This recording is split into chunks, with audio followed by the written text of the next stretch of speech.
Gente, boa tarde, tudo bem? Tô gravando esse vídeo aqui é mais pra trazer, não sei se é esclarecimento, mas de alguma forma facilitar a compreensão da forma como a gente lidar com a graça de Deus. E o que acontece? Eu trabalho de Uber, a maioria já sabe, e eu peguei uma passageira, serva de Deus também, e nós viemos conversando. Vou subir aqui o vidro aqui que eu tô na rua, o carro de ruído. E deixa eu desligar aqui. E o que aconteceu? E aí acabou entrando no assunto graça de Deus e tudo mais.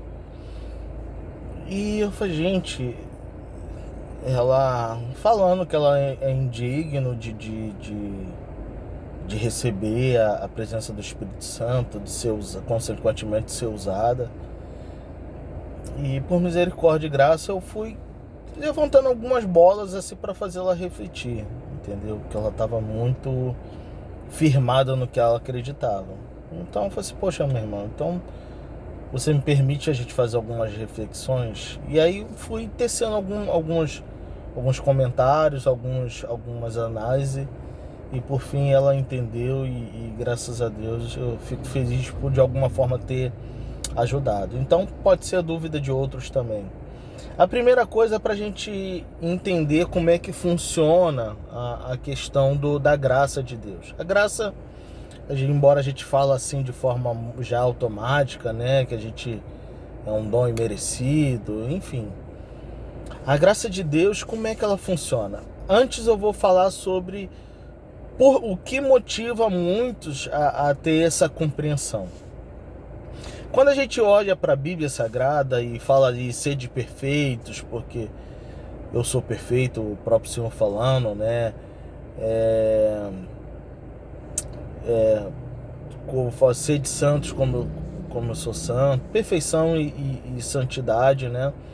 São palavras sinônimas, são palavras que se complementam nas escrituras sagradas. Só que a gente remete o significado dessa palavra ao contexto grego. Como é que é trazido, como é que é tecido essa compreensão de perfeição ou de santidade como algo completo, cabal, aquilo que não tem mancha, aquilo que não tem erro, aquilo que não sofre o dano do erro, do pecado e tudo mais. Só que nas escrituras sagradas não é esse o contexto. Você sabia disso? Mas antes de a gente dar continuidade, você já curtiu? Você já ativou o sininho aí? Você tem divulgado esse vídeo aí para ajudar, para aumentar o canal, mas principalmente levar uma reflexão à palavra de Deus? Me ajuda aí, galera, me ajuda aí. E aí o que acontece? Quando a palavra de Deus vem falando sobre perfeição, sobre santidade, ela vem trazendo na esfera de níveis de amadurecimento que a gente vai alcançando ao longo da nossa caminhada cristã. Então, isso já muda muita coisa. Porque a própria palavra diz que o Senhor conhece a nossa estrutura e lembra-se que nós somos pó. Olha como é que as coisas já começam a mudar. Por que isso? E isso aí a gente tem influência de movimentos como o puritanismo, e tinha uma seita também na época. Agora que como eu estou fazendo esse vídeo de improviso, eu confesso que eu não parei, eu tô na rua, não parei para pegar referências e tudo mais. Futuramente eu trago uma coisa mais embasada. E o que acontece? Muda todo o contexto. A forma como a gente se aproxima de Deus, como a gente entende a graça de Deus, como Jesus trabalha na nossa vida. Então, aí não satisfeito disso, desconstruir essa ideia na cabeça da irmã, eu dei exemplo. Por exemplo, um dos exemplos que eu dei foi Davi.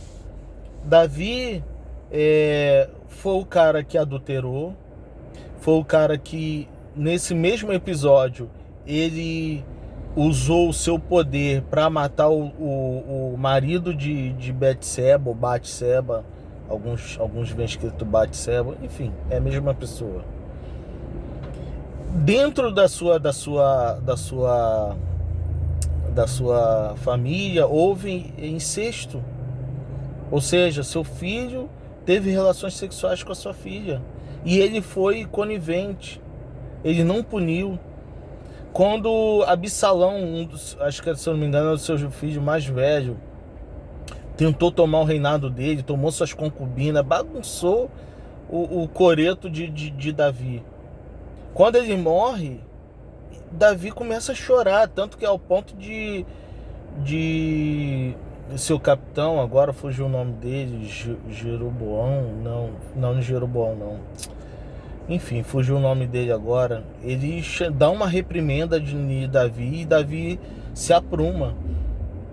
Mas esse mesmo Davi que eu coloquei algumas informações, outra coisa.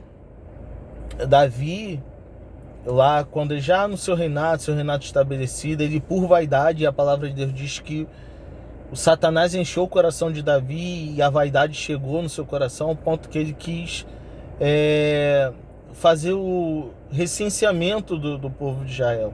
Só que isso vai de encontro a uma profecia que Deus lançou sobre Abraão, que o povo de Israel seria incontável, como a areia do mar e as estrelas dos céus. E não era da vontade de Deus que Davi fizesse, mas Davi por vaidade permaneceu. E ali o texto diz que o Senhor reprova a atitude de Davi e dá três opções de punição. Uma delas que eu lembro é cair na mão dos seus inimigos, a outra é trazer pestilência sobre o povo, e uma terceira é cair na mão de Deus vivo, alguma coisa assim, gente. Eu confesso que está vago na minha mente. E aí Deus começa a trazer pestilência sobre o povo, a consciência de Davi arde, porque foi ele que provocou isso, e ao ponto que ele chega lá e se arrepende, clama ao nosso Deus, e Deus bota como exigência um sacrifício especial. E aí Davi vai, a gente conhece o texto, Davi começa a procurar um lugar específico para fazer esse sacrifício. E aí um dos seus súditos que amava Davi falou assim: não, Davi, tem uma terra aqui, pega lá e sacrifica. E Davi fala aquela célebre palavra, aquela célebre frase, né? Eu não daria ao meu Deus aquilo que não me custe nada.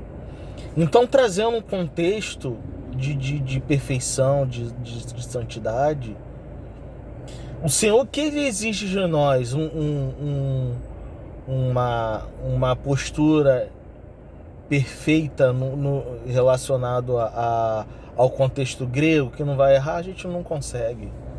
Há uma inclinação da carne na nossa natureza, há uma herança adâmica que, infelizmente, de vez em quando, ou na verdade todo momento, quer nos levar para o erro, para o pecado, para o afastamento de Deus.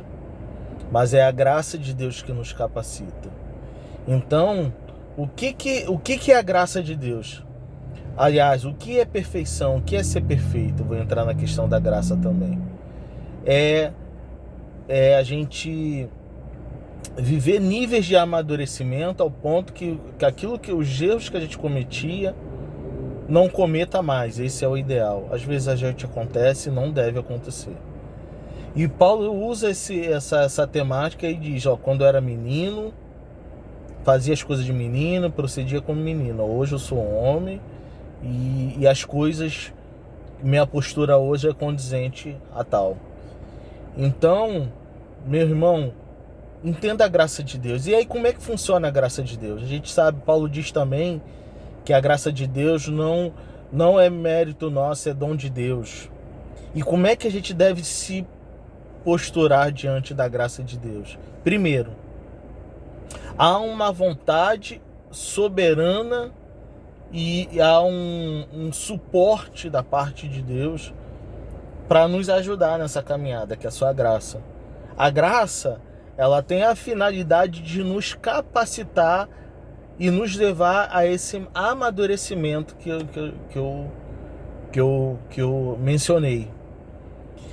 E aí muitos de nós usa, e aí uns de forma inconsciente, outros de forma equivocada, que eu paguei o preço. Cara, desculpa, você está falando uma tolice.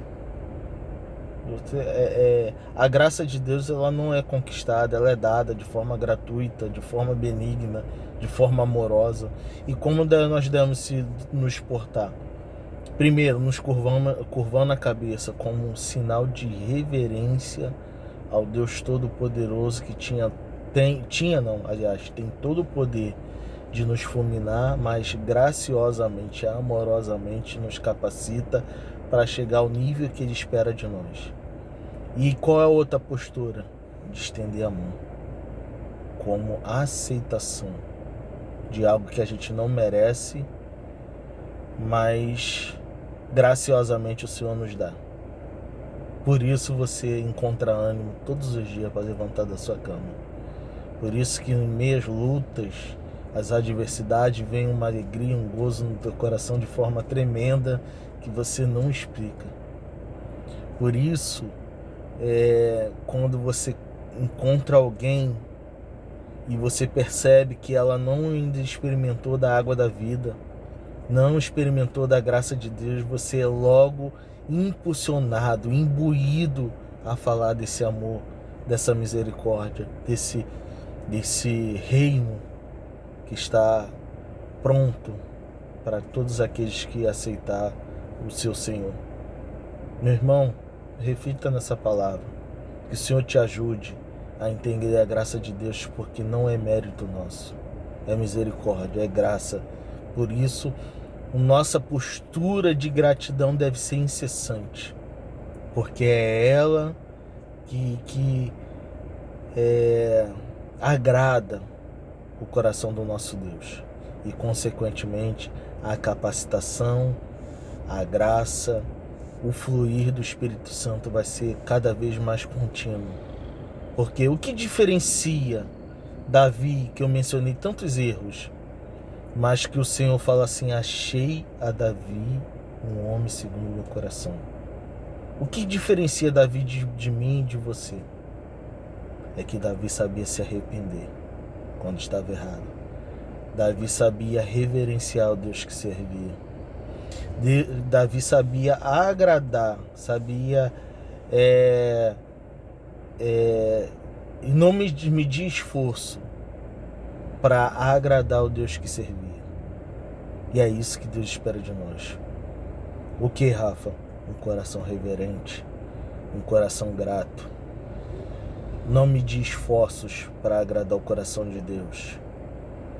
Reconhecer que a graça de Deus derramada na nossa vida é fruto de misericórdia e de amor. E saber que sempre que a gente precisar, apesar da nossa falibilidade, Deus sempre vai estender as mãos para nos levantar. Receba essa palavra no teu coração, que Deus te fortaleça e te abençoe rique e abundantemente. Amém? Deus te abençoe.